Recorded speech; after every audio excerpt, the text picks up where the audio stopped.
17 days after her husband died, her son called with 4 words that shattered everything. I sold your car. No warning, no permission, just cold efficiency from the one person she thought she could still trust. But what he didn't know was what his father had hidden inside that car, a secret locked away for decades, a truth that would flip the balance of power and reveal a legacy no one saw coming. She was grieving, but she was also about to rise. This is not just a story about loss. It's about the quiet woman no one expected and the empire her husband left behind in silence. After my husband died, my son said, "I sold your car, but he had no idea what was in the glove box." Sarah Mitchell stood in her kitchen, still wearing her hospital scrubs after a 12-hour shift. The familiar hum of the refrigerator filled the silence. David had fixed that refrigerator just 3 weeks before his heart gave out. She stared at her phone in disbelief. The words her son Michael had just spoken echoed in her mind like a cruel joke. "I sold your car." 4 simple words, delivered with such casual cruelty that at first she thought she'd misheard him. "Michael, what did you say?" Her voice sounded strange in the empty kitchen, too high and thin against the background noise. "The Toyota." "Mum, I sold it yesterday." His voice carried a tone of satisfaction that made her stomach clench. "Got $8,000 for it, which is pretty good for a 10-year-old car." Sarah gripped the kitchen counter to steady herself. Her eyes fell on the faded wallpaper that she and David had hung together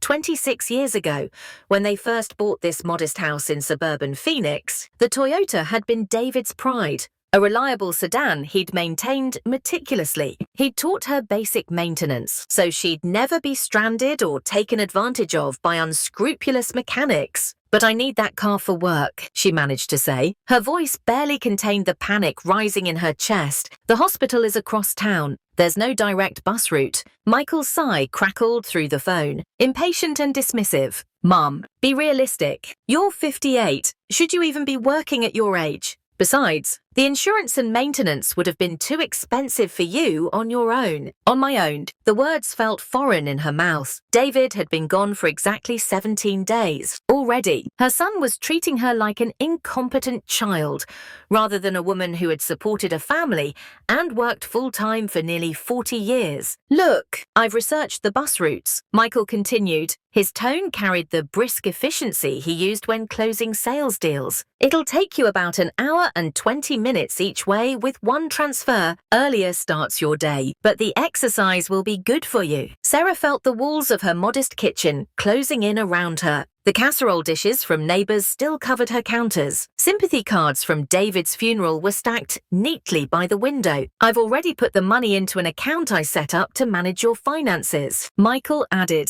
"You need to be practical now that Dad's gone." The magnitude of what had just happened slowly sank in. Her son had sold her only means of transportation without asking her, without even warning her, and he expected her to be grateful. "I'll text you the details about the bus route," Michael said. "Got to run. Meeting in 5 minutes." The line went dead before she could respond. Sarah sank into a kitchen chair. Her legs suddenly were unable to support her. She was still wearing her hospital scrubs, surrounded by the remnants of David's funeral reception. The thought of David brought fresh grief over her, a wave so powerful she had to close her eyes to it. David would know exactly what to say, how to handle Michael's presumptuousness firmly, but without creating a family rift. David had always been the buffer between their son's increasingly materialistic outlook and her more traditional values. But David wasn't here anymore. When she could breathe again, she reached for her phone. Eleanor Walsh, David's oldest friend and their family attorney, would know what to do. If anyone could help her navigate this situation, it would be Eleanor. But her finger hovered over Eleanor's contact information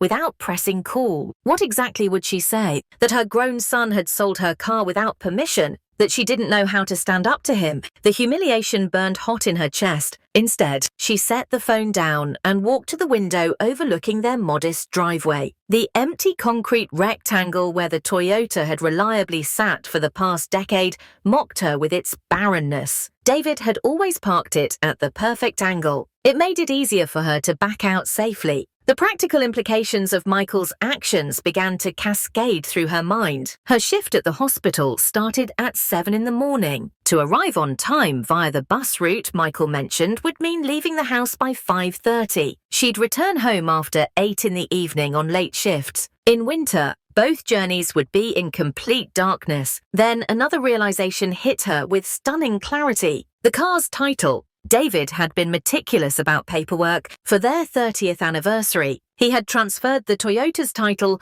solely into her name. "One less thing to worry about if anything happens to me," he'd said at the time. Had Michael even checked the vehicle's registration before selling it? Did he have any legal right to sell property that wasn't his? Sarah walked quickly to the filing cabinet in the spare bedroom. David had kept all their important documents organized with military precision. She pulled open the automotive section. The vehicle folder was missing. Her hands began to shake as she searched more frantically through the neatly labeled sections. Insurance, medical, house deed, warranties. The entire automotive section had been removed. Michael must have taken the documents when he came by last week, ostensibly to help organize Dad's paperwork. She'd been grateful at the time, too overwhelmed with grief and exhaustion to question why he needed to take anything with him. Sarah sank onto the edge of the bed. David's side was still undisturbed. His reading glasses still rested on the nightstand exactly where he'd left them. The magnitude of her son's betrayal expanded like a dark stain in her chest.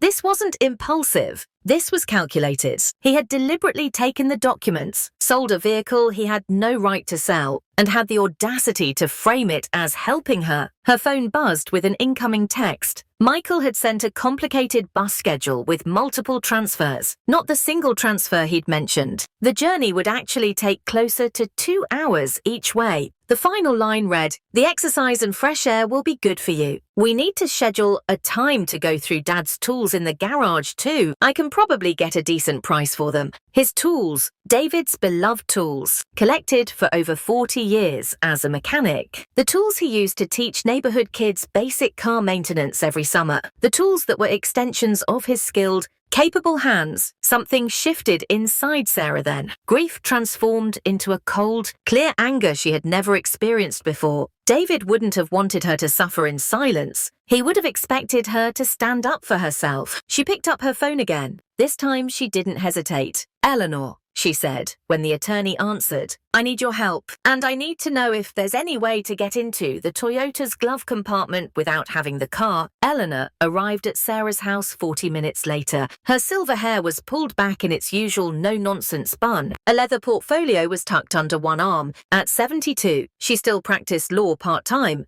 She specialized in elder rights and estate planning. She and David had been friends since high school, bonding over a shared love of classic cars and justice in equal measure. He did what Eleanor demanded after Sarah explained the situation. Her voice rose with indignation. She paced Sarah's small living room. The floorboards creaked beneath her sensible shoes. "Michael sold your car without permission, without even consulting you. He says he put the money in an account he set up for me," Sarah explained. The words sounded pathetic even as they left her mouth. Eleanor's eyes narrowed. "An account you don't control. I'm guessing one he has access to." Sarah nodded. Shame warmed her cheeks. When had she become this person? This doormat that her own son felt comfortable walking all over? "Sarah." Eleanor sat beside her on the sofa, taking her hands in hers. "This isn't just inappropriate. It's illegal. The Toyota was in your name, not his. He had no legal right to sell it. He took all the car documents from David's filing cabinet," Sarah said. "I think that's why I need to get into the glove compartment. David always kept duplicates of important papers there." A small smile played at the corners of Eleanor's mouth. David was always prepared for every contingency. "It drove me crazy in court, but it was what made him such a good mechanic." She squeezed Sarah's hands. "But there's something else you should know.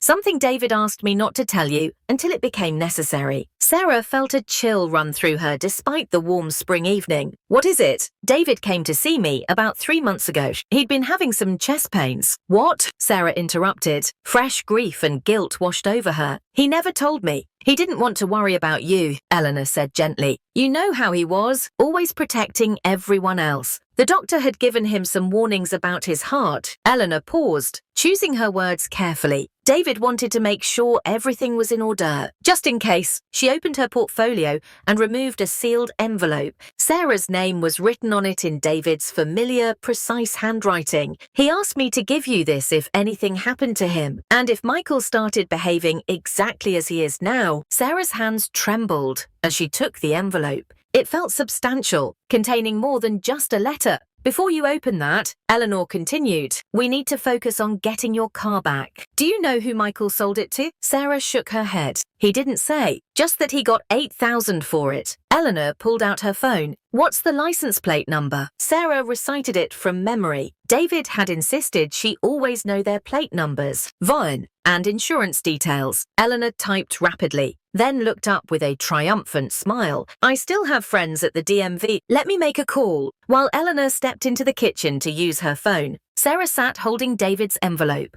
She ran her fingers over the neat letters of her name. Even now, nearly 3 weeks after his death, discovering something new from him felt like a lifeline thrown across the void that separated them. Eleanor returned, looking pleased. The car hasn't been re-registered yet. Whoever bought it hasn't completed the paperwork. That gives us an advantage. She sat beside Sarah again. Now, about that glove compartment, what exactly do you think is in there? I'm not sure, Sarah admitted, but David was methodical about backups. He always said the glove compartment was the heart of the car's history. Well, we're going to get that car back, Eleanor declared with the confidence that had made her such a formidable attorney. But first, I think you should read what David wanted you to know. With a deep breath, Sarah carefully opened the envelope. Inside was a letter and what appeared to be a small safe deposit box key. The letter was written in David's careful handwriting. My dearest Sarah, if you're reading this, 2 things have happened. I'm no longer with you, and Michael has started making decisions he has no right to make. Sarah's vision blurred as she continued reading. I've known for some time that our son has developed values very different from ours. While we raised him to respect people regardless of their wealth or status, he's chosen to measure worth only in dollars and appearances. I've prepared for this possibility. The key enclosed opens safe deposit box T247 at First National on Central Avenue. Inside,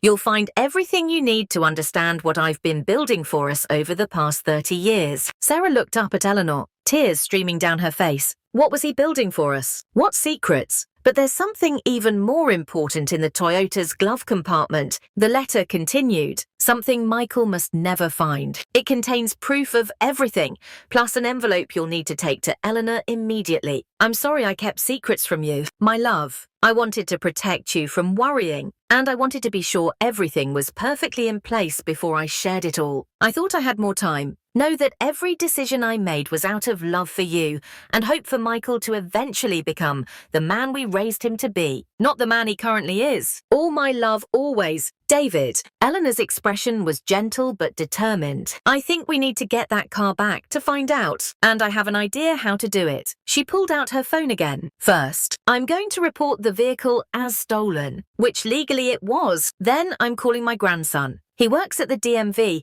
and can tell us exactly who tried to register the title transfer. Won't Michael get in trouble? Despite everything, he was still her son. Eleanor gave her a level look. Sarah, David was my best friend for over 50 years. He spent his entire life making sure you were taken care of. If Michael has interfered with that, then yes, he deserves whatever consequences come his way. As Eleanor made her calls, Sarah reread David's letter. Her fingers traced his handwriting, hearing his voice in every carefully chosen word. Whatever was in that glove compartment, whatever David had been building for them, it was clearly something he felt would protect her after he was gone, and Michael had unknowingly sold it along with the car. By the time Eleanor finished her calls, night had fallen completely. She looked satisfied as she returned to the living room. Good news! The car was sold to a dentist in Scottsdale, Dr. Paul Parker. He bought it for his daughter as a college graduation present. Eleanor's eyes gleamed with satisfaction. It's still sitting in his garage. They won't pick it up until the weekend. She sat beside Sarah,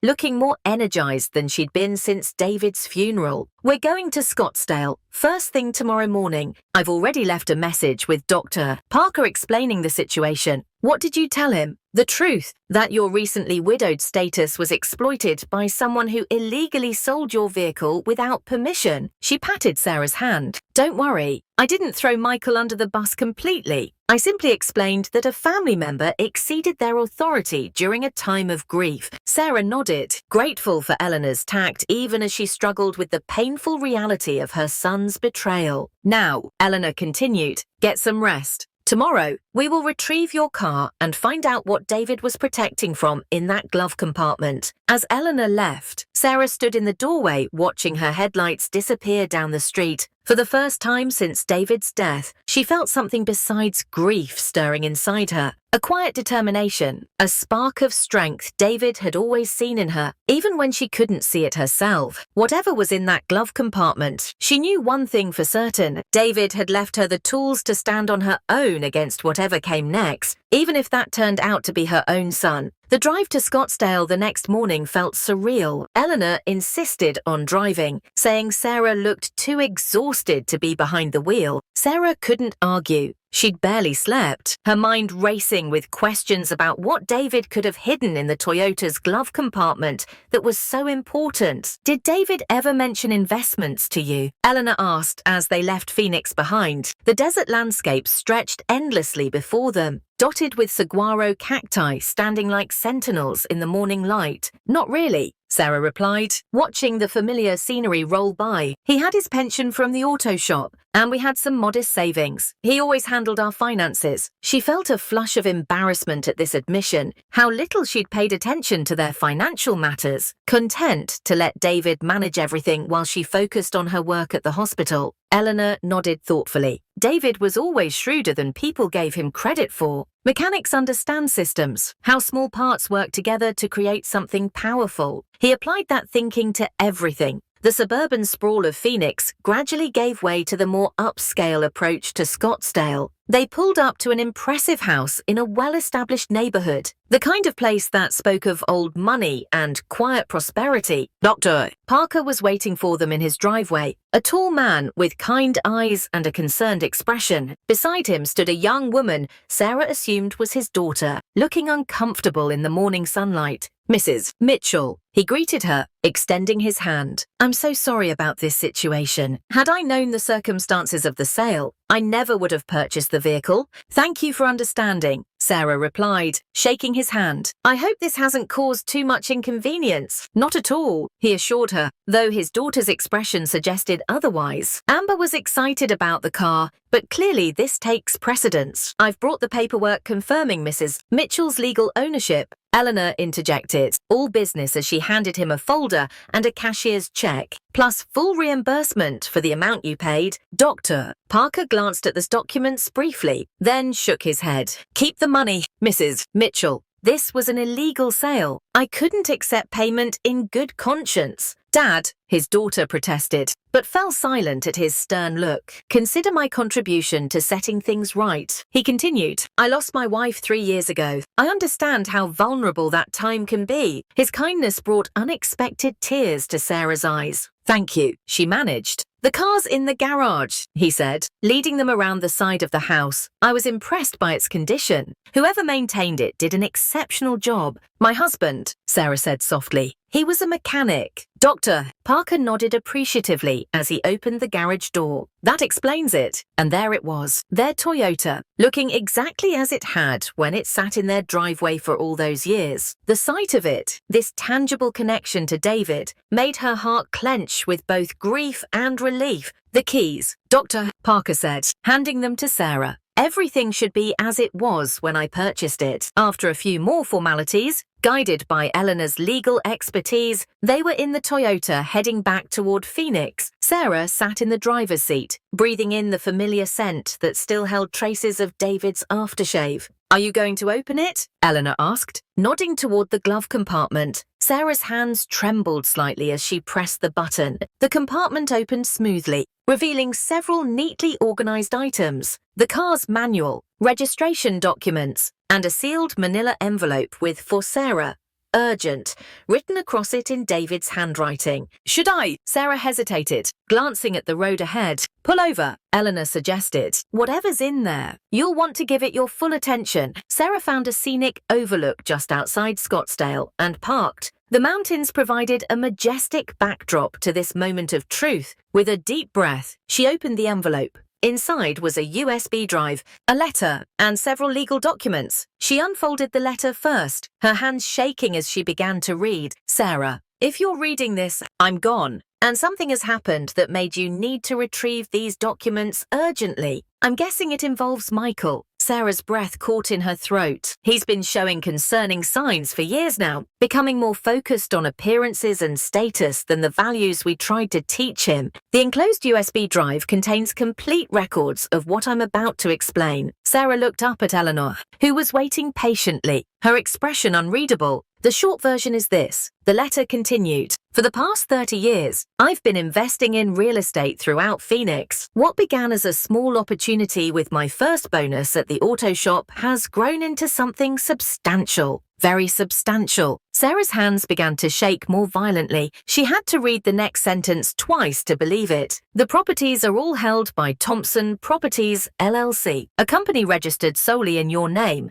though I've managed it. The portfolio currently includes 17 residential properties and 4 commercial buildings, including the Desert Vista luxury apartments." Desert Vista. Sarah gasped, looking up at Eleanor. "That's where Michael lives." Eleanor nodded, unsurprised. "Keep reading." "Yes." "Sarah, our son has been paying $2,800 monthly rent to a company you own without realizing it. I never told him because I wanted him to make his own way, not rely on family connections for special treatment." Sarah's vision blurred as she continued reading. The total portfolio value as of last month was approximately $4.7 million, with monthly income of $78,000 after expenses and management fees. "All of this is yours. Everything is already in your name legally." Sarah set the letter down, staring out at the desert landscape, the modest life they'd lived, the careful budgeting, David's insistence on handling the finances, all while he built a multi-million-dollar real estate empire. "You knew," she said to Eleanor, not accusingly, but with sudden understanding. Eleanor nodded. "I helped him set it up legally. He swore me to secrecy until you needed to know." She smiled sadly. "David wanted to protect you from Michael's increasingly materialistic outlook. He saw it coming years ago. How Michael might try to control you financially after David was gone." Sarah looked down at the other documents in the envelope. Property deeds, account statements, contact information, all evidence of a life David had built in parallel to the one they shared openly. "Why wouldn't he tell me?" she whispered, emotions colliding inside her. Gratitude, confusion, grief, love. "He wanted to handle all the complex parts first," Eleanor explained gently. "Make it turnkey for you. And honestly, Sarah, he worried you might let something slip to Michael before everything was properly secured." The truth of this stung, but Sarah couldn't deny it. She had always made excuses for Michael's behavior, always tried to see the best in him, even as David grew increasingly concerned about his values. "My attorney has all the necessary documentation at her office." The letter continued. "But I kept these backups in case Michael tried to interfere after my death. I've seen how he looks at the house, at your car, at my tools, calculating their value rather than their meaning." Sarah felt a chill as she read on. "The management company that handles day-to-day operations is Reliable Properties. Ask for Lisa Rodriguez. She's expecting your call if something happens to me." The password for the USB drive is Sarah 1964 Mitchell. "I'm sorry I kept this from you. I wanted to surprise you when I finally retired next year. We were going to travel, donate to those mechanic scholarships we always talked about, live the life we'd worked so hard for." Tears streamed down Sarah's face as she finished the letter. "Remember how strong you are, my love, how capable. You've always been the heart of our family, and now you have the resources to live exactly as you choose. All my love, David." Eleanor sat quietly while Sarah processed this revelation. The magnitude of what David had accomplished while maintaining their modest lifestyle was staggering. "What do I do now?" Sarah asked. Feeling overwhelmed by this new reality, Eleanor's expression turned determined. "First, we secure these documents in my office safe. Then we call Lisa at the management company. And then," she added with a gleam in her eye, "we decide exactly how you want to handle Michael." Sarah looked out at the mountains that she and David had hiked so many times over their decades together. She felt his presence more strongly than at any moment since his death. He had built all this for her, created security and independence she never knew she had. And Michael had tried to send her on a 2-hour bus commute, selling her car without permission, planning to sell David's beloved tools for quick cash. For the first time since David's death, she felt something beyond grief taking root inside her. Determination, strength, a clarity of purpose that would have made her husband proud. "Let's go," she said, starting the Toyota's engine. "We have work to do." Eleanor's office was housed in a converted Victorian near downtown Phoenix. It featured worn leather furniture, floor-to-ceiling bookshelves, and a distinct absence of pretension. Yet as Sarah sat across from Eleanor's desk, watching her secure David's documents in an old-fashioned safe, she understood that real power often resided in such unassuming places. "Lisa Rodriguez is expecting your call," Eleanor said, handing Sarah her office phone. "I suggest putting it on speaker so I can help with any technical questions." Lisa answered on the second ring. Her voice was crisp and professional.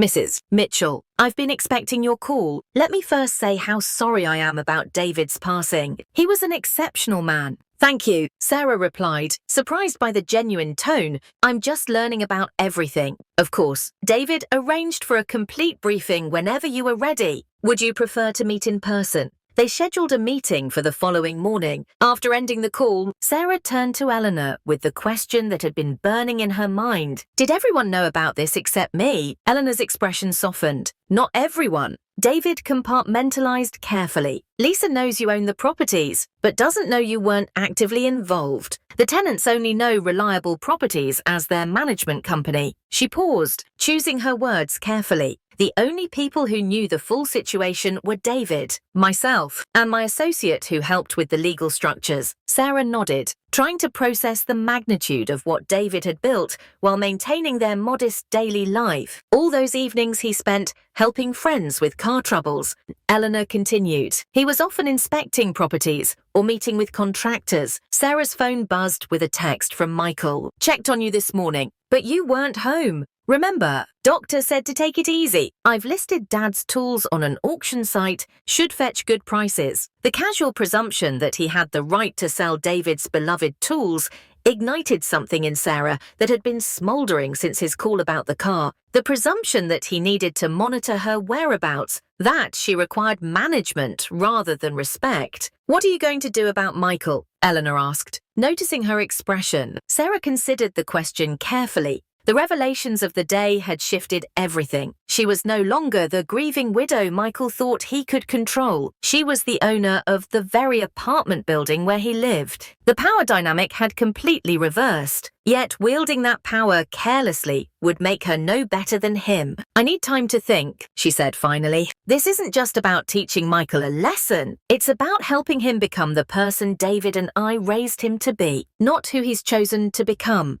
Eleanor smiled approvingly. "David always said you were the moral compass of the family." That afternoon, Sarah returned home with the Toyota parked proudly in its usual spot. She half expected Michael to call immediately, demanding explanations, but her phone remained silent. Either he hadn't discovered the car's return, or he was formulating his response. Sarah used the quiet hours to explore the USB drive David had left. She entered the password on her laptop with trembling fingers. The drive contained meticulous records of every property purchase, renovation, rental income, and investment decision over 3 decades. Spreadsheets showed how David had started with a single small rental house purchased for $42,000 in 1992. He had gradually built the portfolio through careful reinvestment of profits. What struck her most were the personal notes David had included with each property file. His hopes for how each investment would improve their future, observations about neighborhood developments, even sketches for renovations he designed himself. This wasn't just a financial enterprise, it was a labor of love. One folder was simply labeled Sarah's Dreams. Inside there were detailed plans for all the things they'd talked about doing someday when they could afford them. Traveling to Italy to see the art she'd always admired,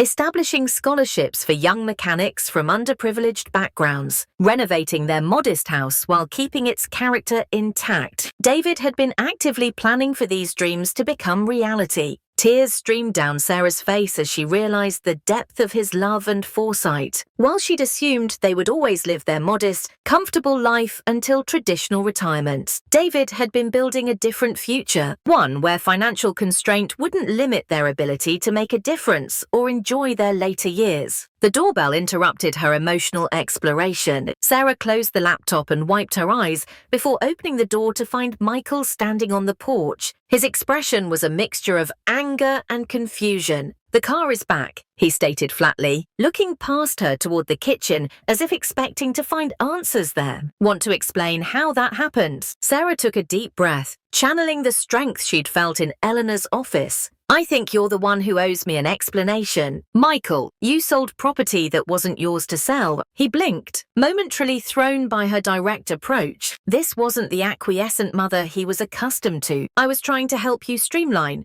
"Mum, that car was too expensive for you to maintain on your own." "The car that Dad maintained himself at minimal cost," Sarah replied steadily. "The car that's fully paid for." "That car," Michael shifted uncomfortably. "The insurance alone is $63 per month." "Well, within my budget," Sarah finished for him. "As you would know if you'd bothered to ask instead of making decisions about my life without my input." "Look," he said, adopting the condescending tone he often used when he thought he was being patient, "you're grieving. You're not thinking clearly about practical matters. Dad always handled the finances. And now I'm handling them." Sarah interrupted firmly, starting with reclaiming my illegally sold vehicle. His face flushed. "How did you even know who bought it?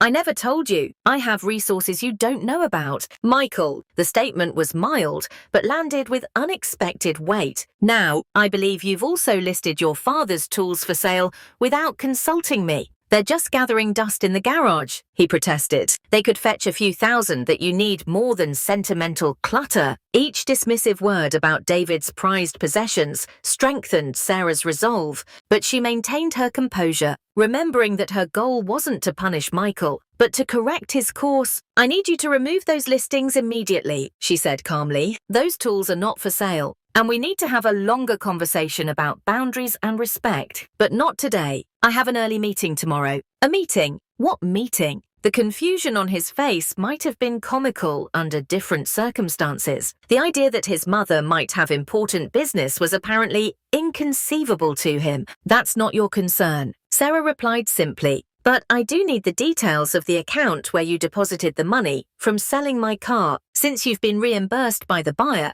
that money belongs to me." Michael stared at her as if she'd started speaking a foreign language. "Mum, what's gotten into you? Since when do you talk like this?" "Since I decided to honor your father's memory by standing up for myself," she answered truthfully. "Now, the account details. Please." Something in her tone must have conveyed that she wouldn't be backing down. After a moment of tense silence, Michael pulled out his phone, forwarded the account information to her, and left with a confused backward glance. As Sarah watched him drive away in his luxury SUV, she felt neither triumph nor vindication, only a calm certainty that she was finally standing in her own power, exactly as David had always seen her. Tomorrow will bring the meeting with Lisa Rodriguez and a fuller understanding of her new reality. But today had already brought something equally valuable. The first step toward reclaiming not just her car, but her voice. Reliable Properties occupied the entire top floor of a brick building in downtown Phoenix. Sarah felt distinctly out of place as she rode the elevator.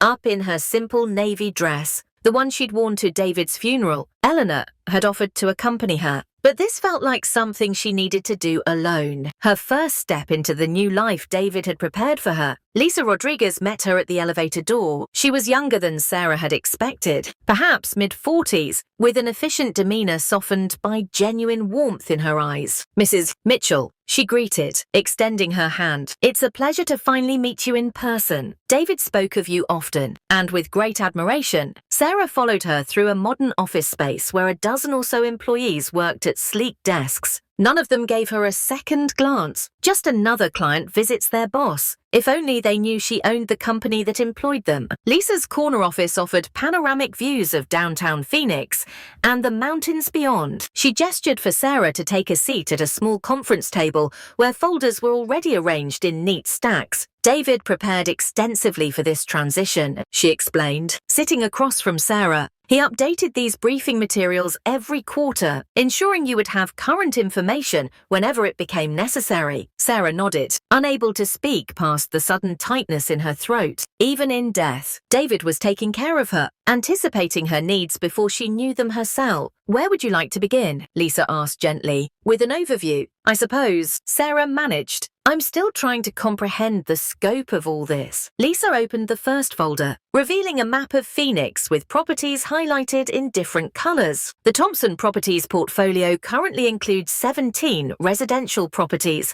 and 4 commercial buildings spread strategically across the metropolitan area. For the next 2 hours, Lisa walked Sarah through each property: purchase dates, renovation histories, current occupancy rates, rental incomes, and future potential. The residential properties ranged from a 4-unit building purchased in the early days to the crown jewel, Desert Vista. The luxury apartment complex where Michael lived, Desert Vista generates the most revenue, Lisa explained. 32 units, all premium priced, with a consistent 98% occupancy rate. Your son's unit, 14B, is one of our largest 2-bedrooms. "Does Michael know who owns the building?" Sarah asked, though she already suspected the answer. "No, all tenants deal directly with Reliable Properties. The ownership structure, your ownership, is not disclosed." Lisa hesitated. David was quite specific about maintaining that separation, especially regarding your son. Sarah nodded, understanding David's reasoning better now. Michael's respect had become increasingly tied to perceptions of wealth and status over the years. Learning his mother owned his luxury apartment building would have fundamentally altered their relationship, perhaps not for the better. "And the commercial properties?" Sarah prompted. Lisa turned to another section of the briefing materials. 4 total, including this building's top 3 floors. The most significant is Riverside Plaza downtown, a mixed-use development with retail on the ground floor and offices above. Sarah's head swam with the magnitude of it all. While she'd been working shifts at the hospital, living their modest life in their modest home, David had been quietly building an empire that now generated more monthly income than she'd earned in her best years as a nursing assistant. David set everything up to run smoothly, without requiring your direct involvement. Lisa continued, Reliable Properties handles all day-to-day operations, maintenance, tenant relations, rent collection. Our quarterly management fee is 8% of gross rental income, slightly below market rate. "And my role in all this?" Sarah asked. "As owner, you have final authority on major decisions, property acquisitions or sales, significant renovations, rent adjustments beyond standard annual increases." Lisa smiled. But as David often said, the beauty of the system is that it doesn't require your constant attention unless you want to be more involved. By the time they finished reviewing the materials, afternoon light slanted through the windows. Lisa closed the final folder and looked at Sarah expectantly. "It's overwhelming," Sarah admitted. Understandably so. David built something remarkable, but he did it incrementally over decades. She hesitated before adding, "He was so excited about finally sharing it with you. He'd planned a surprise trip to Italy next year where he was going to tell you everything." Italy, where Sarah had always dreamed of seeing Renaissance art she'd only experienced through books and documentaries. The trip had been on her someday list for their entire marriage. "There's one more thing," Lisa said. Reaching into her desk drawer, she pulled out a small box and handed it to Sarah. "David left this with me about a month ago. He said if anything happened to him, I should give it to you during our first meeting." The box was wrapped in simple blue paper, Sarah's favorite color. With trembling fingers, she removed the wrapping to find a jewelry box inside. Opening it revealed a beautiful gold pendant in the shape of a key, studded with small diamonds. A note tucked inside read, "You've always held the key to my heart. Now you hold the keys to our future. Use them wisely. My love, David." Tears blurred Sarah's vision as she fastened the necklace around her neck. It felt both like a final gift and a passing of responsibility. David entrusting her with the fruits of his decades of careful work. "What would you like to do next?" Lisa asked, after giving Sarah a moment to compose herself. The question hung in the air, pregnant with possibilities Sarah had never imagined having. She could sell everything and travel the world. She could move into a luxury apartment like Michael's. She could donate to causes she and David had always supported but could never afford to help substantially. But as the initial shock began to fade, one thought crystallized with perfect clarity. David hadn't built all this just for financial security. He'd created options, the freedom to make choices based on values rather than necessity. "I need time to process everything," Sarah said finally. "But there is one immediate matter. My son Michael, the tenant in 14B at Desert Vista." Lisa nodded, her expression carefully neutral. "Yes, I understand his lease is month to month." When Lisa confirmed this, Sarah continued, "I'd like to review the terms, and I'd like to know if there have been any issues with him as a tenant." Lisa hesitated before answering. "Your son has been prompting with payments. However, there have been multiple complaints from neighbors about noise, parking violations, and what the building manager described as a generally entitled attitude towards staff." This didn't surprise Sarah. Michael had always expected special treatment, a tendency that had only worsened as his career in sales advanced. "I see," Sarah said, her decision solidifying. "Please don't make any changes to his situation yet, but I would like to schedule a property tour of Desert Vista tomorrow if possible. As the new active owner, I should familiarize myself with all the properties, starting with the most significant." Lisa's slight smile suggested she understood perfectly what Sarah was considering. "Of course, Mrs. Mitchell, I'll arrange everything. The building manager, Mr. Patel, will be delighted to show you around." As Sarah left Reliable Properties that afternoon, the gold key pendant resting against her chest, she felt a strange mixture of grief and possibility. David was gone, but he'd left her with more than just financial assets. He'd given her the power to reshape relationships that had become distorted over time, particularly with their son. The question now was how best to use that power, not for revenge or petty satisfaction, but for something David would have valued more, helping Michael find his way back to the values they'd tried to instill in him throughout his childhood. Tomorrow's visit to Desert Vista would be the first step in a careful recalibration that had been long overdue. Desert Vista stood in one of Phoenix's trendiest neighborhoods, its sleek glass and steel facade reflecting the morning sunlight. As Sarah parked the Toyota in the visitors section, deliberately choosing to drive herself rather than arrive in the company car Lisa had offered, she tried to see the building through fresh eyes. This wasn't just her son's apartment complex anymore, it was her property. Part of David's legacy to her, the lobby featured marble floors, a water feature, and staff dressed in crisp uniforms. Raj Patel, the building manager, greeted her with professional courtesy, showing no indication that Lisa had revealed her ownership status. To him, she was simply a company representative touring the property. Desert Vista maintains a 98% occupancy rate with minimal turnover, he explained as they entered the elevator. Our amenities include a rooftop pool, fitness center with yoga studios, business center, and 24-hour concierge service. Sarah nodded, absorbing details about her own property that she'd never known. And the tenants? What's the demographic? Primarily young professionals and executives. Rod replied, average age 35 to 45. Average income in the upper six figures. Many work in finance, tech, or healthcare administration, the world Michael had aspired to join, where value was measured in income brackets and job titles. As they toured the immaculate fitness center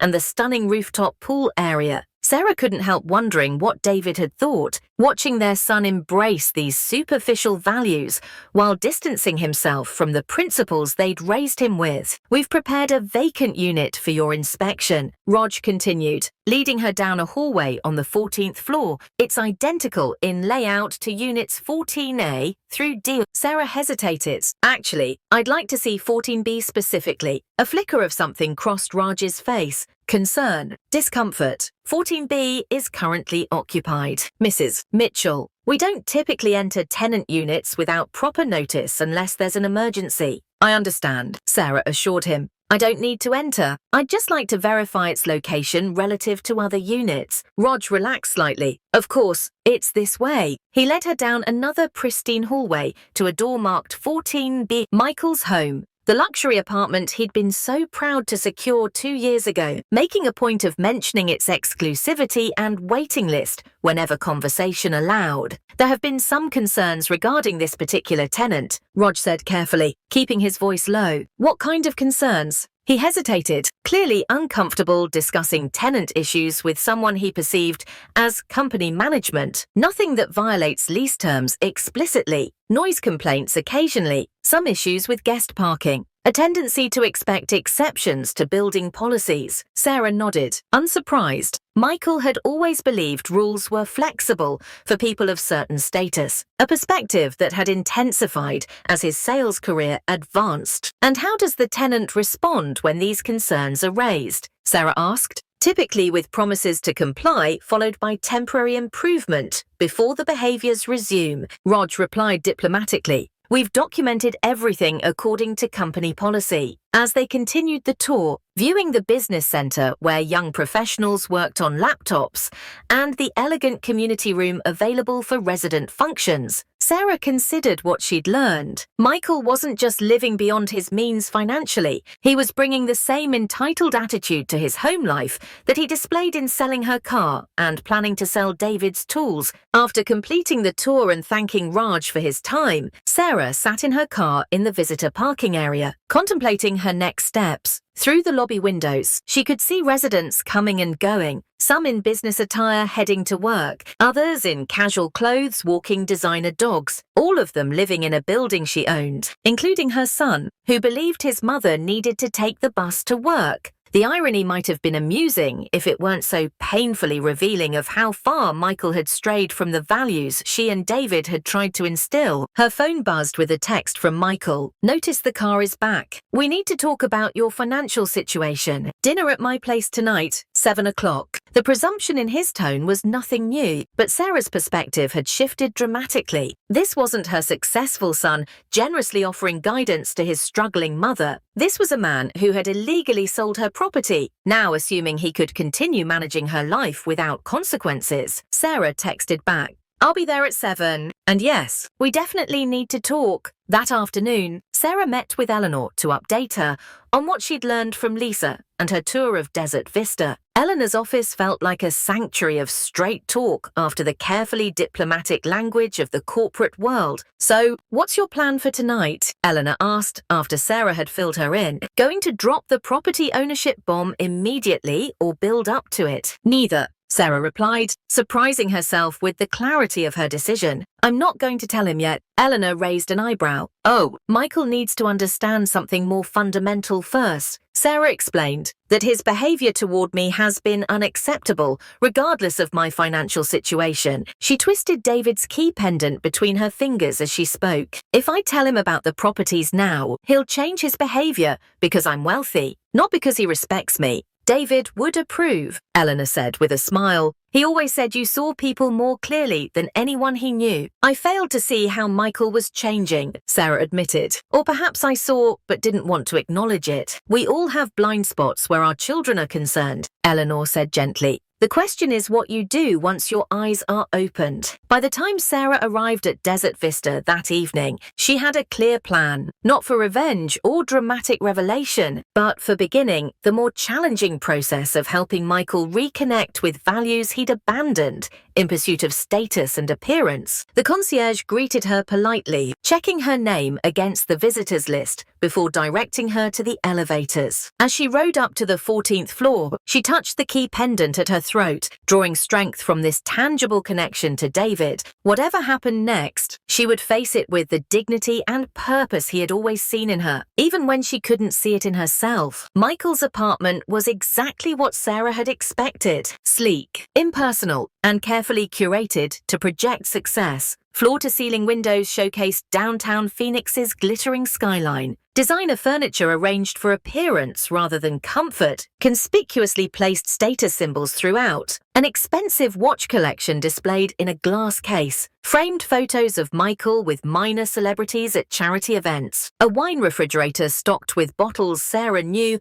cost more than she'd spent on groceries in a month. "Mom!" Right on time. He greeted her, air-kissing her cheek. He was dressed casually in what Sarah recognized as premium athleisure wear, the kind advertised in glossy magazines for people who wanted to look effortlessly wealthy, even in relaxation. "I ordered dinner from Bellini's. Hope you like Italian." "That sounds lovely," Sarah replied, noting that he hadn't cooked himself. David had always insisted on preparing meals from scratch when they had guests, believing food made with personal effort carried more meaning than anything purchased. Michael poured wine into crystal glasses, handing one to Sarah before gesturing toward the living room. "Let's sit. We have important things to discuss." Sarah took a seat on the uncomfortable but visually striking sofa, looking around with new awareness. Her son lived in a property she owned, surrounded by luxury items purchased on credit while believing his recently widowed mother couldn't afford car insurance. "I see you got the car back somehow," he began, his tone suggesting Sarah had done something mildly amusing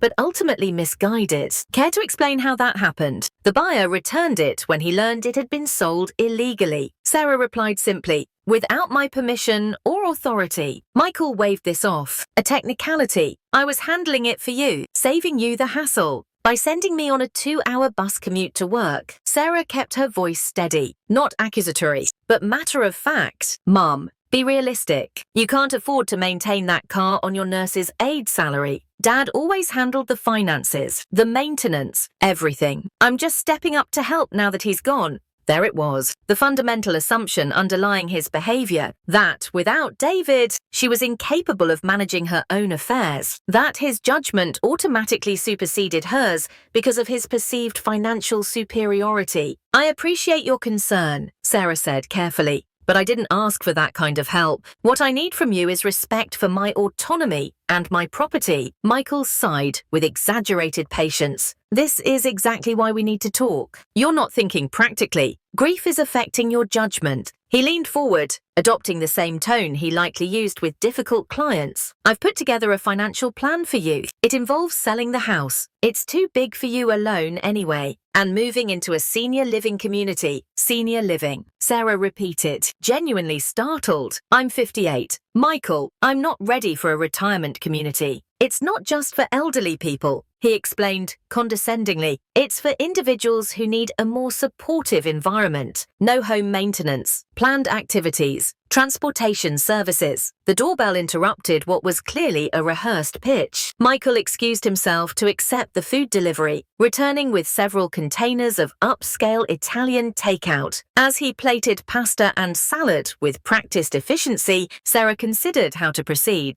The temptation to reveal her financial situation immediately was strong, but ultimately unproductive. "I've already found a suitable community," Michael continued as they began eating. "Morningside Gardens. It's modest but adequate for your needs. The sale of the house should cover the entry fee, and your pension will handle the monthly costs if you're careful." Sarah set down her fork. "And what about what I want?" "Michael, have you considered that at all?" He looked genuinely confused. "I'm doing this for you, Mom, so you don't have to worry about money or maintenance or transportation. By selling my home out from under me, by getting rid of my car without permission, by planning to sell Dad's tools." Sarah kept her voice calm but firm. "Those aren't helpful actions. They're controlling ones." Michael's expression hardened. "Someone needs to take control. You're clearly not equipped to handle these decisions. Based on what evidence?" Sarah challenged quietly. My 35-year career, my mortgage that's been paid on time every month for 26 years, the fact that Dad and I raised you, put you through college, and did it all without ever carrying credit card debts. He flushed slightly. That was different. Dad was handling things. We were partners, Sarah corrected. We made decisions together based on shared values and priorities. Michael's phone chimed with an incoming text. He glanced at it and frowned. It's from the property management company. Apparently, there's a building inspection scheduled for tomorrow. Inconvenient timing. The irony nearly made Sarah smile. Her building inspection, scheduled during her tour earlier, was already causing ripples in Michael's carefully controlled world. About those tools, Sarah said, redirecting the conversation. I've removed your online listings. They're not for sale. His eyes widened in surprise, then narrowed. How did you even know how to do that? And why? They're just collecting dust. They were your father's livelihood for 40 years. The tools that paid for your education, your first car, the down payment on your first condo. Sarah met his gaze steadily. They have value beyond what they might fetch at auction. Sentimental value doesn't pay bills. Mom, and what bills are so pressing that we need to sell David's tools immediately? Sarah asked. The mortgage is current. The utilities are on auto pay. I have health insurance through the hospital. What financial emergency are you solving? Michael seemed momentarily at a loss, unused to being challenged on his financial pronouncements. It's about planning ahead, creating a cushion, being practical. Or is it about control? Sarah suggested gently. About making decisions for me because you've decided I can't make them for myself. The direct question hung in the air between them. Michael took a long sip of his wine before answering. I'm trying to help you, he said finally, his tone suggesting he was speaking to someone slightly dim-witted. Dad asked me to look out for you before he died. This caught Sarah by surprise. He said that specifically. Well, not in those exact words. Michael hedged, but he knew you'd need guidance with financial matters. He always handled everything. Sarah thought of the extensive documentation David had left, the careful preparations he'd made to ensure she would have not just financial security, but complete independence. The contrast between what David had actually done and what Michael claimed he'd wanted couldn't have been starker. I think I knew your father better than you did, Sarah said quietly. And I don't believe that's what he wanted at all. Michael's expression hardened. This is exactly what I was afraid of. You're being emotional rather than practical. This is why I took initiative with the car. That initiative was illegal, Sarah reminded him. The car was in my name only. You had no legal right to sell it. A technicality, he dismissed again. Family helps family. I'm trying to secure your future. Sarah studied her son across the table. This person she'd raised but somehow failed to instill with the values she and David had lived by. The realization was painful but necessary. Michael wouldn't hear her as long as he saw her as financially inferior and therefore less worthy of respect or autonomy. I appreciate dinner, Sarah said, rising from the table. But I think we should continue this conversation another time when we're both willing to listen to each other. Michael looked startled. You're leaving. We haven't finished discussing the senior living arrangements. There's nothing to discuss, Sarah replied firmly. I'm not selling my home or moving to Morningside Gardens. Those decisions are mine to make, not yours. As she gathered her purse, Michael's expression shifted from surprise to condescension. Mom, be reasonable. You can't manage alone. The yard work, the maintenance, the finances. It's too much. Sarah paused at the door, turning back to face him. I've been managing just fine, Michael, and I'll continue to do so. The question isn't whether I can handle my life without your father. It's whether you can handle the fact that I don't need your control disguised as help. His face flushed with anger, but Sarah left before he could respond, walking calmly to the elevator with a strange sense of lightness. For the first time since David's death, she had stood her ground completely, not just about the car or the tools, but about her fundamental right to direct her own life. As she drove home in the Toyota David had maintained so carefully, Sarah realized tonight had been an important test, not of Michael, but of herself. She had faced her son's attempts to control her without revealing the financial power she now held. She had asserted her autonomy based on principle, rather than position, David would have been proud. And tomorrow, when Raj Patel conducted his inspection of Unit 14B, would bring a subtle but significant shift in the dynamics between mother and son, one Michael wouldn't even recognize until much later. The game had changed, but only Sarah knew the new rules. Part 4. The truth revealed. The morning light filtered through the windows of Sarah's modest kitchen as she prepared for what would be the most important conversation of her life since David's death. She had spent the night reading through David's journal, absorbing every carefully written entry that revealed not just the scope of his business empire,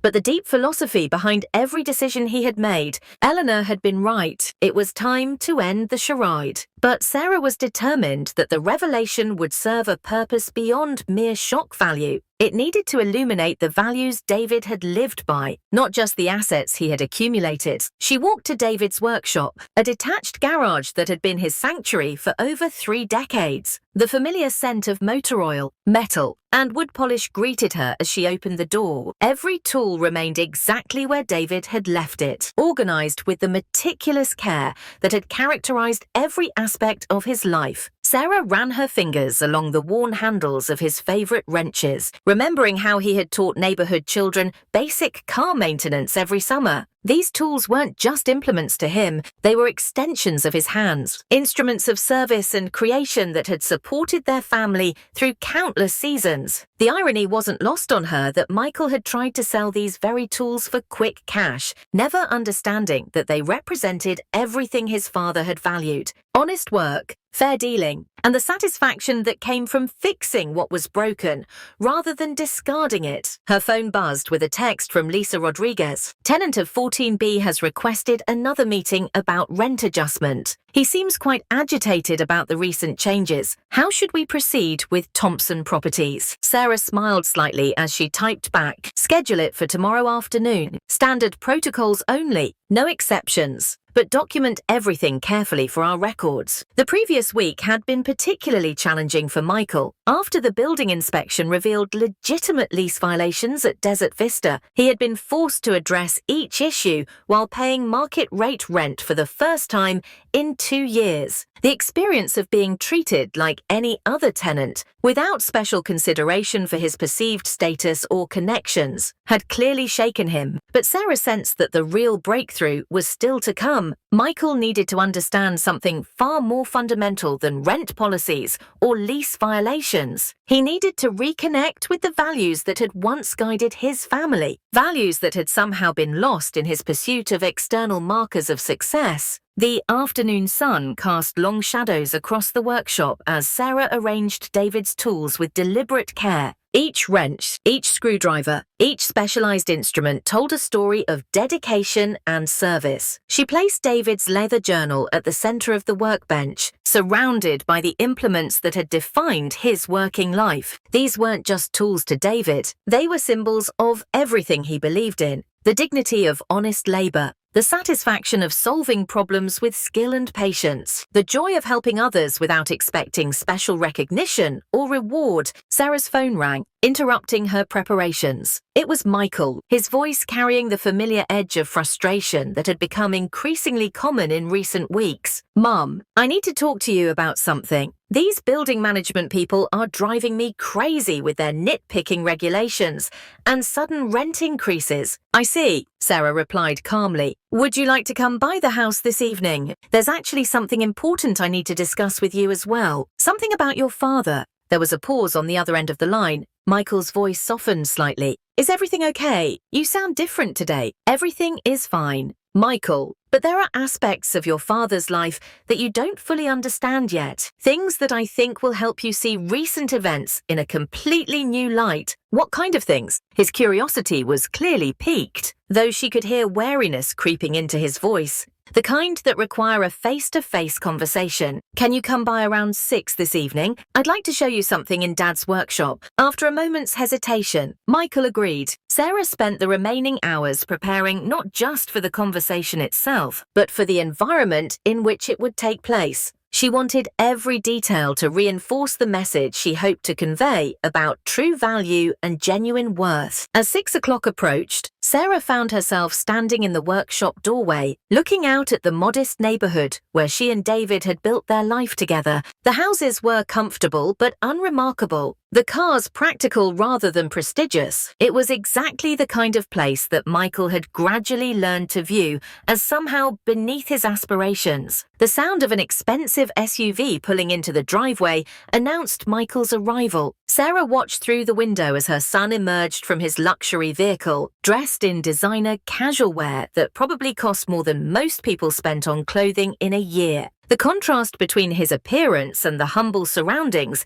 seemed to emphasize everything that had changed about him since his college years. "Thanks for coming." Sarah greeted him at the front door. "I appreciate you taking the time, especially with all the stress you've been dealing with lately." Michael followed her through the house, his eyes taking in the familiar surroundings with what might have been nostalgia mixed with something that looked like embarrassment. The modest furnishings and family photos seemed to remind him of a simpler time, before status and appearances had become so important to him. "This is about Dad?" he asked as they approached the workshop. "Yes, but not in the way you might expect. I want to show you something he left behind, something that will fundamentally change how you understand not just him, but our entire family and what we've actually accomplished together." She opened the workshop door, and the familiar scent of motor oil and metal polish enveloped them. Michael stepped inside slowly, his expression shifting as he took in the carefully organized space that had been his father's domain for so many years. "Dad's workshop," he said softly. "It looks exactly the same as when I was a kid. I remember watching him work on weekends. Before I understood there were more profitable ways to use mechanical skills. The casual dismissal of his father's chosen profession sparked something protective in Sarah. But she kept her voice level and controlled. More profitable according to what measure? Michael. He looked up, surprised by the question. Financial success, professional advancement, social recognition, the things that determine quality of life in the modern world. And you believe your father didn't understand the modern world. I think he was satisfied with less than he could have achieved if he'd been more ambitious. Dad had mechanical genius that could have taken him into automotive design, manufacturing management, or real estate development. Instead, he chose to spend his entire career fixing other people's cars. Sarah picked up one of David's most worn wrenches, feeling the smooth weight of it in her hands. The tool showed decades of use, its metal surface polished by countless hours of skilled work. This single tool has probably generated hundreds of thousands of dollars over the years. Michael, not through its resale value, but through purposeful application in your father's capable hands. She gestured around the workshop, taking in the organized pegboards and carefully labeled drawers. These tools built our life together. They paid for your education, maintained our home, served our community with integrity and skill. But more importantly, they represented a philosophy that your father lived by every single day of his working life. Michael shifted uncomfortably, clearly unsure where this conversation was leading. "What philosophy is that?" "Exactly. That true wealth isn't measured by what you accumulate or display, but by what you contribute to the world around you. That genuine status comes from the respect you earn through consistent integrity and service, not from the connections you cultivate or the special treatment you expect because of your perceived position." The words hung in the air between them, their implications unmistakable. Sarah was describing everything that Michael had gradually moved away from in his relentless pursuit of conventional markers of success. "Mom, I don't understand where this is coming from. You've been different since Dad died, more confrontational, less supportive of my attempts to help you adjust to your new circumstances." "Not less supportive, Michael, more honest about what kinds of help I'm actually willing to accept." Sarah set down the wrench and moved to the workbench where she had placed David's journal alongside several folders containing property documents and financial records, and more fully aware of what your father actually built for us, as opposed to what you assumed he had failed to achieve through his supposed lack of ambition. She picked up the leather-bound journal, noting how Michael's eyes were drawn to it despite his obvious discomfort with the direction of their conversation. "Before you read this, there's something you need to understand, something that will completely transform how you view your father, our family's actual financial situation, and the recent events in your own life." Michael took the journal with obvious reluctance. as if accepting it might commit him to uncomfortable revelations he wasn't ready to face. What are you talking about? Mum, what recent events? Sarah took a deep breath, feeling the full weight of the moment. After weeks of careful preparation and gradual revelation, the time had finally come to share the complete truth. Your father wasn't just a mechanic, Michael. That was his passion and his chosen profession. But it wasn't the limit of his capabilities or the extent of his achievements in the business world. She moved to the workbench and opened one of the folders, revealing property deeds and detailed financial statements. While working with his hands and charging fair prices that ordinary working people could afford,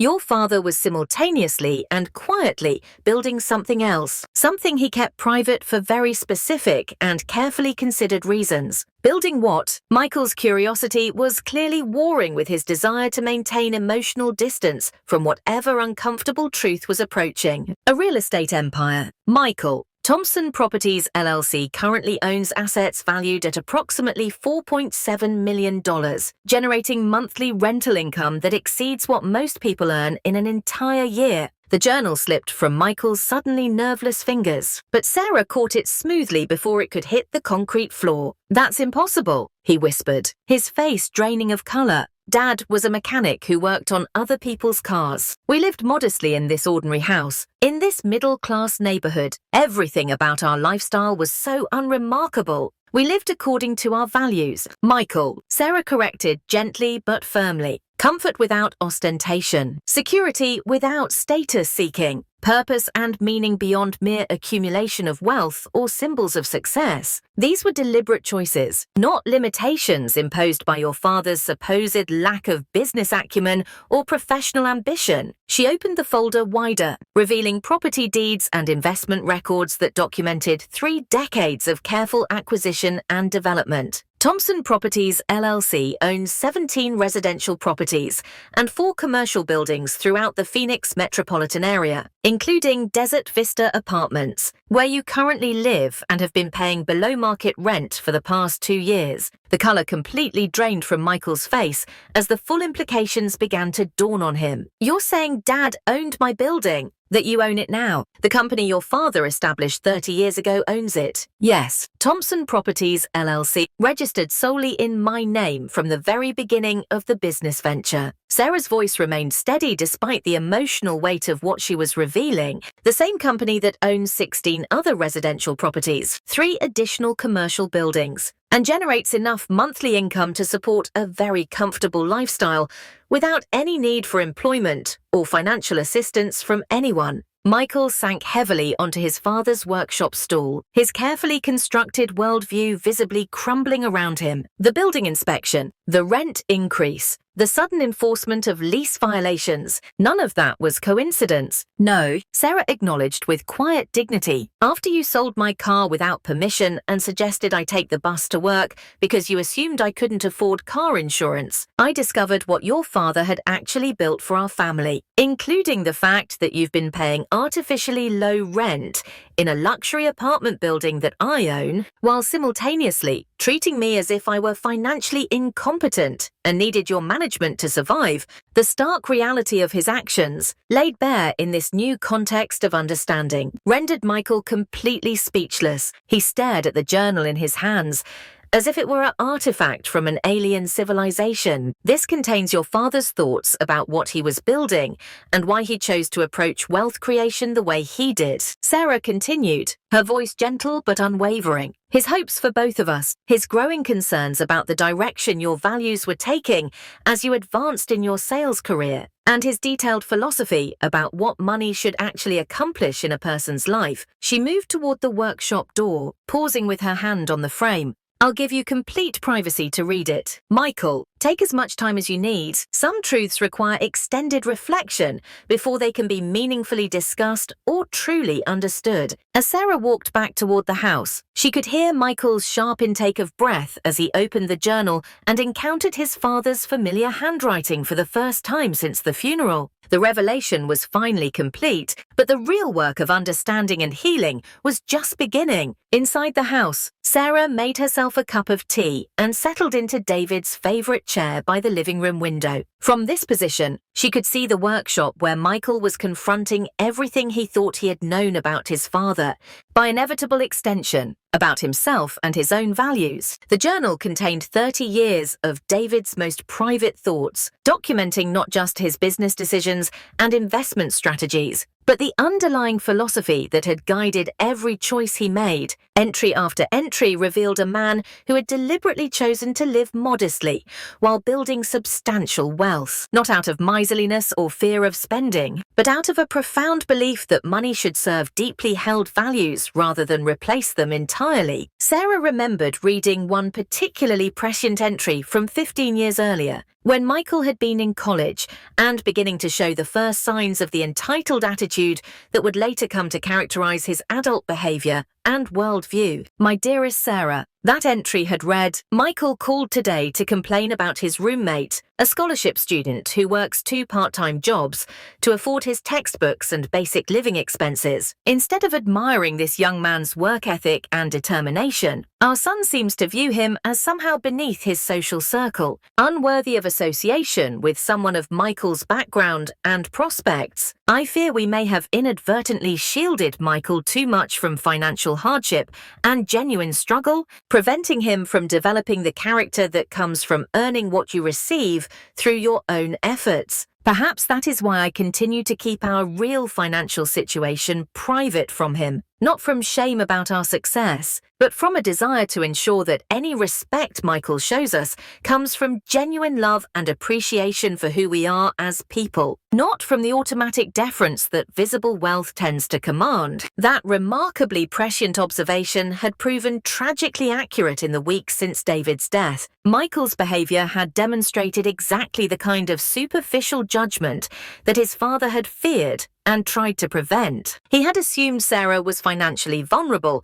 and had acted accordingly, making decisions based on perceived status and assumed authority rather than actual respect or genuine concern for her well-being. Through the workshop window, Sarah could see Michael hunched over the journal, his shoulders shaking slightly as he read his father's words. She wondered which entry had affected him so powerfully. Perhaps it was the one from 10 years ago, when David had written about his concerns regarding Michael's increasing focus on material possessions and social status. Or maybe he had reached the entries from the final months of David's life, when her husband had been dealing with his heart condition while making final preparations to ensure Sarah's complete financial security. Those entries were particularly poignant, filled with love and worry in equal measure. The workshop door opened, and Michael emerged into the evening air. Even from a distance, Sarah could see that he had been crying. His usual polished appearance was disheveled, and he walked with the uncertain gait of someone whose fundamental assumptions about reality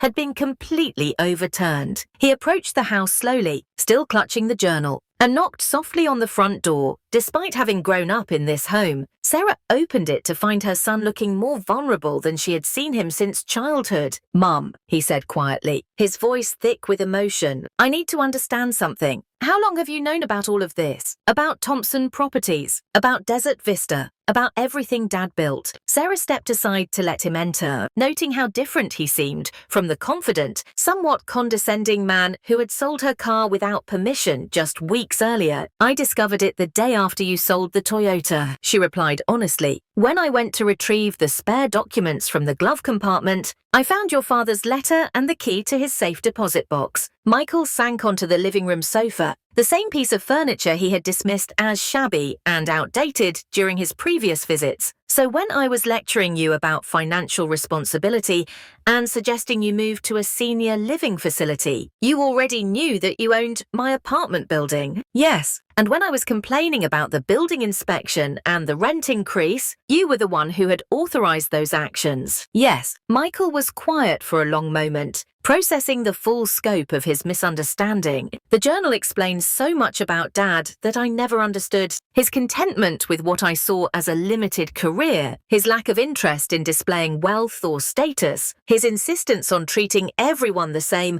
regardless of their financial situation." He looked up at Sarah with something that might have been the beginning of genuine respect. He wrote extensively about his concerns regarding my values, didn't he? About how I was measuring success and worth. Sarah nodded. Your father loved you deeply, Michael, but he was worried about the person you were becoming. He saw you moving away from the principles we had tried to instill toward a worldview where money and status became more important than character and contribution. He was right, Michael said quietly. Reading his words, seeing how he thought about wealth and responsibility and service to others, I realize how far I've strayed from what he taught me as a child. He stood and walked to the window, looking out at the modest neighborhood where he had grown up. I've been so focused on acquiring the symbols of success that I forgot what actual success looks like. Dad built an empire while living like a regular person, while I've been living like a wealthy person while building nothing of lasting value. Sarah felt a spark of hope at his words. This was the breakthrough she had been working toward, the moment when Michael might begin to reconnect with his better nature. Your father believed that true wealth should create freedom to live according to your values, not replace those values with the pursuit of more wealth, she said. He built Thompson Properties not to impress anyone or gain social status, but to ensure that we would always have choices about how to spend our time and energy. Michael turned from the window, and I tried to sell his tools for quick cash, never understanding that they represented everything he valued most about how a person should approach their work and their relationships with others. Those tools are still in the workshop, Sarah said gently, along with everything they represent about dignity, service, and the satisfaction that comes from fixing what's broken rather than discarding it, like what I've broken in our relationship, Michael said, his voice carrying genuine remorse. Mom, I owe you an enormous apology, not just for selling your car or trying to control your finances, but for fundamentally misunderstanding who you are and what you're capable of managing on your own. Sarah felt tears prick her eyes at the sincerity in his voice. Your father always believed you would find your way back to what truly matters. Michael, he never lost faith in the person he and I raised, even when that person seemed to be disappearing under layers of ambition